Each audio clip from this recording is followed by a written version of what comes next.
할렐루야. 네, 우리 사랑하는 성도님 여러분, 오늘 우리는요 사도 바울이 고린도 교회를 향한 눈물과 간절함으로 써내려간 고린도 전서를 같이 마주하고 있습니다. 오늘 나누시는 말씀을 통해서 고린도 교회를 향한 사도 바울의 마음이 또 하나님의 마음을 알게 되시는 귀하고 복된 시간 되시길 바라겠습니다. 우리가 읽은 사도행전 12장의 말씀을 가리켜 흔히 은사장이라고 불리우고 있습니다. 하나님께서 교회에 주신 다양한 성령의 은사들을 소개하고 있기 때문이기도 하죠. 하지만 바울이 이 은사를 설명하는 진짜 이유는 누가 은사가 더 세고 더 훌륭하냐, 더 거룩하고 더 보기 좋은 것이냐라는 것을 자랑하려고 하는 것이 아니었죠. 오히려 그 반대였습니다. 은사 때문에 서로 잘났다고 파당을 짓고 다른 지체를 무시하고 막 싸우고 있었던 고린도 교회의 그 아픔을 치유하기 위해서 이 성경, 이 말씀을 기록하고 있기 때문에 그렇습니다. 이 은사의 관계를 설명하기 위해서 바울은요 아주 특별한 비유를 가져오게 되는데, 그것은 바로 다른 것이 아니라 우리는 그리스도의 몸이다라는 말씀이죠.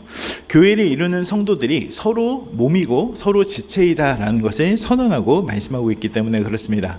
우리가 살펴보았던 고린도전서 12장의 전반부 말씀을 다시 한번 생각해 보면, 다시 한번 살펴보게 되면 은사에 대해서 계속 소개하고 있었던 바울이 교회 성도들을 향해서 우리가 서로 지체이다라고 하는 것을 말씀하고 있는데, 12절 말씀입니다. 제가 읽어드릴게요. 몸은 하나인데 많은 지체가 있고 몸에 지체가 많으나 한 몸인가 같이 그리스도도 그러하니라 라고 말씀합니다.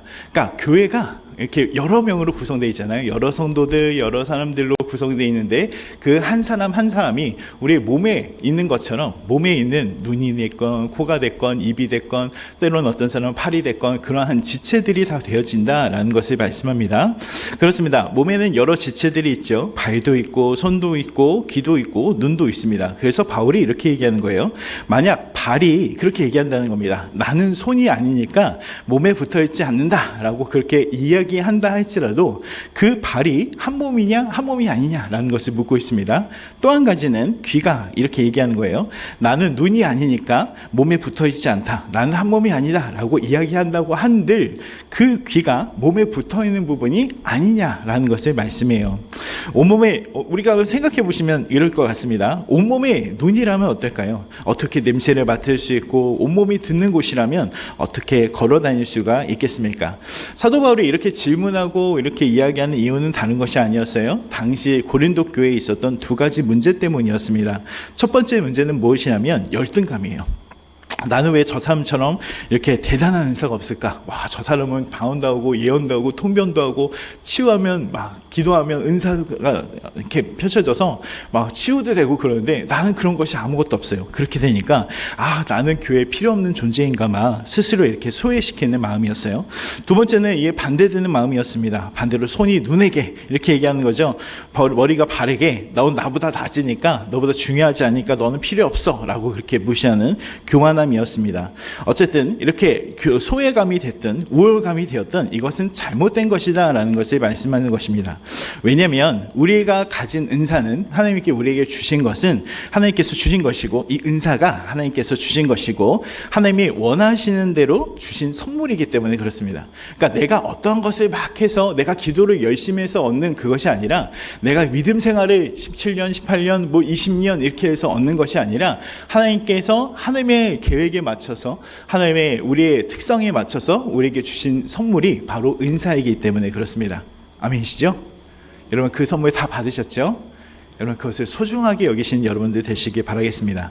그래서 18절 말씀에 그렇게 말씀합니다. 그러나 이제 하나님이 그 원하시는 대로 지체를 각각 몸에 두셨으니 라고 말씀하고 있습니다. 즉 우리가 이 자리에 모여서 한 교회를 이루는 것이 내 선택이 아니라 하나님께서 완벽하게 설계한 하나님의 주권 아래 이루어진 사실이다 라는 것을 말씀하고 있다는 것이죠. 그러니까 옆에 있는 이 지체들 나에겐 없어서는 안 돼 소중한 선물 이다 라는 것을 말씀합니다. 우리 옆에 분 한번 이렇게 한번 보시겠어요? 네, 옆에 분. 네, 가족들끼리 이렇게 앉아 계시지만 앞뒤를 좀 이렇게 보시면서 소중하신 분입니다 이렇게 한번 얘기해 주셨으면 좋겠습니다. 네, 네, 네, 우리는 소중한 분들입니다. 아멘이시죠? 예, 그것을 꼭 기억하시는 여러분들 되시길 바라겠습니다. 자, 이 이야기를 하고 난 뒤에 22절부터는 조금 더 한 걸음 깊이 들어가죠. 바울은 몸의 지체 중에서도 덜 약하게 보이고 덜 귀해 보이는 지체들이 있다라고 이야기하면서 이 말씀이 시작됩니다. 22절부터 23절 말씀인데요. 같이 읽겠습니다. 시작. 그뿐 아니라 더 약하게 보이는 몸의 지체가 도리어 요긴하고 우리가 몸에 덜 귀히 여기는 그것들을 더욱 귀한 것들로 입혀주며 우리 아름답지 못한 지체는 더욱 아름다운 것을 얻느니라. 그런즉 오늘 이 말씀 두 구절의 말씀을 보게 되면 우리 몸에서 가장 약하고 또 부끄러운 부분들이 좀 있다라는 것을 우리에게 말씀해 보고 있죠. 예를 들면 무엇이 될까요? 여러분, 심장, 폐, 위장과 같은 장기들 중요하지만 연약하죠. 이렇게 푹 찌르면 죽을 수밖에 없는 것이 심장이나 장기, 폐 그런 것입니다. 근데 이 장기들을 보게 되면 갈비뼈 아래에서 보호받는 것을 보게 됩니다. 우리 또 그것만이 아니라 몸을 보호하기 위해서 옷을 입기도 하고 또 여러 가지 보호 장구를 또 이렇게 입기도 합니다. 반면에 어떨까요? 손이나 머리 같은 부분은 어떨까요? 머리는 두개골이 있어서 강하죠. 그런 것을 보게 되면 굳이 우리가 싸매지 않아도 뼈와 머리카락으로 단단하고 스스로를 지킬 수 있는 부분이 되는 것을 우리가 보게 됩니다. 그렇다면 하나님께서 왜 이렇게 디자인을 하셨을까요? 왜 이렇게 만드셨을까요? 어떤 부분은 어떤 뼈의 보호 아래 있어야 되고 보호를 받아야 되고 어디 부분을 가려야 되고 그런 부분으로 왜 이렇게 만드셨을까요? 많은 사람들은 그렇게 얘기합니다. 영향력 있는 사람이 와서 막 그런 사람들이 많아지면 교회가 부흥할 거다라고 그렇게 이야기하기도 합니다. 근데 하나님께서 왜 공동체 안에는 어떻게 보면 조금 부족해 보이고 연약해 보이고 손이 많은 지체들을 이렇게 오게 하셔서 더 귀중함과 은혜를 더하고 계실까요? 그것은 바로 25절에 나와 있습니다. 같이 읽겠습니다. 시작. 몸 가운데서 분쟁이 없고 오직 여러 지체가 서로 같이 돌보게 하셨느니라. 아멘. 여러분, 우리를 이렇게 연약하지만 우리가 때로는 힘이 들지만 우리의 삶의 모습 가운데는 연약한 부분들이 다 있지만 우리를 여기서 이렇게 모이게 하신 것은 다른 것이 아니라 분쟁이 있는 것이 아니라 여러 지체가 서로 같이 돌볼 수 있는 사랑의 공동체가 되게 하기 위해서 우리를 불러주셨기 때문에 그렇습니다. 하나님의 교회가 완벽하고 똑똑한 사람들만 채워지면 참 좋겠죠. 세상 사람들은 그것을 원하기도 합니다. 근데 하나님께서는 이렇게 하지 않으신 이유는 자기들끼리 자랑하는 것이 교회가 되지 않기를 바라시기 때문에 그래요. 부족한 지체가 있기 때문에 강한 지체가 서로 도울 수 있고 약한 지체가 있기에 서로를 위해서 기도하게 하심으로 교회 안에서 분쟁이 없고 서로를 돌보는 사랑의 순환을 만들기 위해서 하나님께서는 우리를 이렇게 한 몸으로 만들어 주시는 것을 보게 됩니다. 그래서 연약한 지체는 우리 공동체의 짐이 아니라 공동체가 하나님의 사랑을 실천할 수 있도록 하나님께서 보여주신 기회이자 통로라는 것입니다. 여러분, 그것을 꼭 기억하시는 여러분들 되시길 바라겠습니다.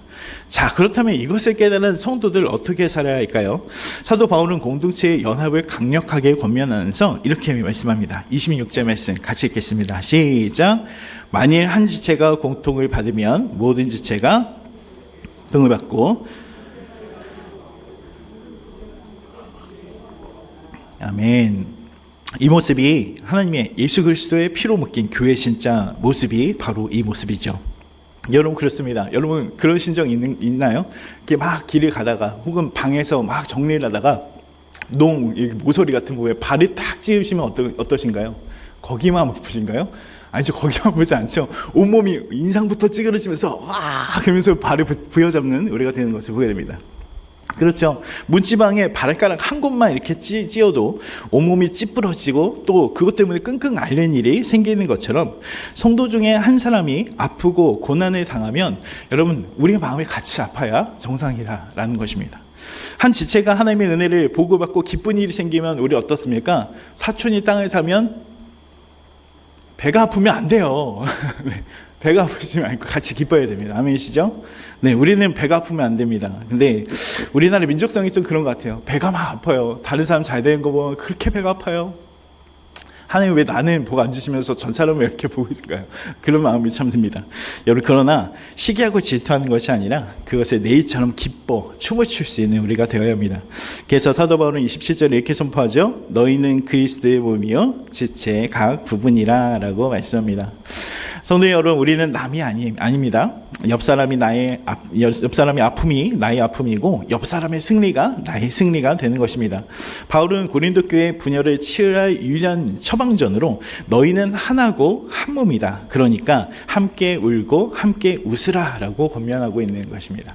여러분, 우리 동영교회가 함께 울 수 있고 함께 웃을 수 있는 동영교회가 되시길 주님의 이름으로 축원드립니다. 자, 사도 바울은요 여기서 끝내지 않습니다. 이 이후의 말씀을 보게 되면 교회 안에 하나님께서 세우신 다양한 직분과 은사들을 소개합니다. 사도를 소개하고 선지자를 소개하고 교사, 또 능력을 행하는 자, 병 고치는 자, 서로 돕는 자, 다스리는 것, 방언, 예언 그런 것들을 계속 이야기하죠. 근데 여기서 끝내지 않고요. 29절부터 31절의 말씀을 보면 또 한 가지 질문을 하는 것을 보게 됩니다. 같이 한번 읽어볼까요? 같이 읽겠습니다. 시작. 다 사도이겠느냐? 다 선지자이겠느냐? 다 교사이겠느냐? 다 능력을 행하는 자이겠느냐? 다 병 고치는 은사를 가진 자이겠느냐?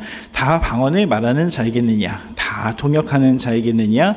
너희는 더욱 큰 은사를 사모하라. 내가 또한 가장 좋은 길을 너희에게 보이리라. 아멘.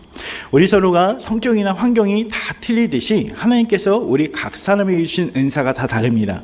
그 이유는 각자의 역할이 다 다르기 때문에 그렇죠.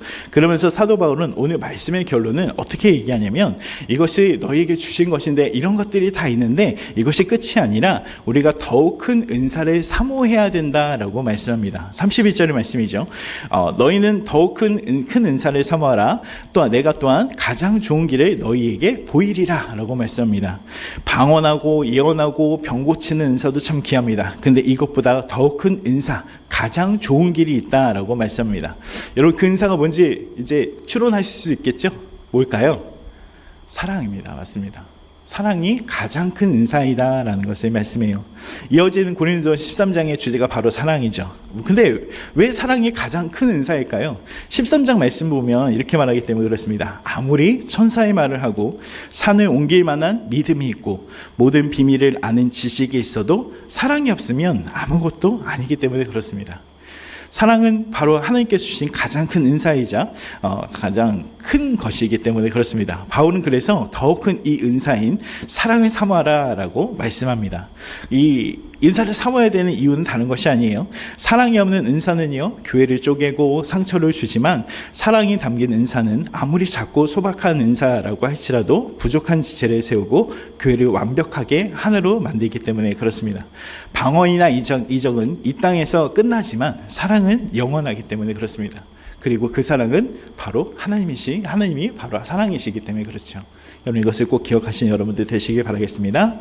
말씀을 맺겠습니다. 사랑하는 성도님 여러분, 하나님은요 우리 교회를 그리스도의 한 몸으로 부르셨습니다. 내가 조금 더 가진 은사가 있다면 여러분 자랑하지 마시고 연약한 지체를 섬기는데 사용하시기 바랍니다. 또 공동체 안에서 조금 부족해 보이고 약해 보이는 그런 은사가 있다고 한다면 여러분 낙심하지 마시고 여러분들을 통해서 교회가 사랑을 배울 수 있도록 여러분에게 더 큰 귀중함을 입혀주실 것을 믿고 나아가시는 분들이 되시길 바라겠습니다. 우리 모두가 개인이 가진 은사를 자랑하는 것을 멈추고 가장 큰 은사는 사랑을 구하시는 여러분들 되시고, 그리하여서 우리 교회 안에서 아파하는 자들과 함께 울고 또 기뻐하는 자들과 함께 웃으며 단 한 사람도 소외되지 않고 하나님의 귀한 지체로 하나님의 귀한 몸으로 하나 된 공동체가 되시기를 주님의 이름으로 축원드립니다.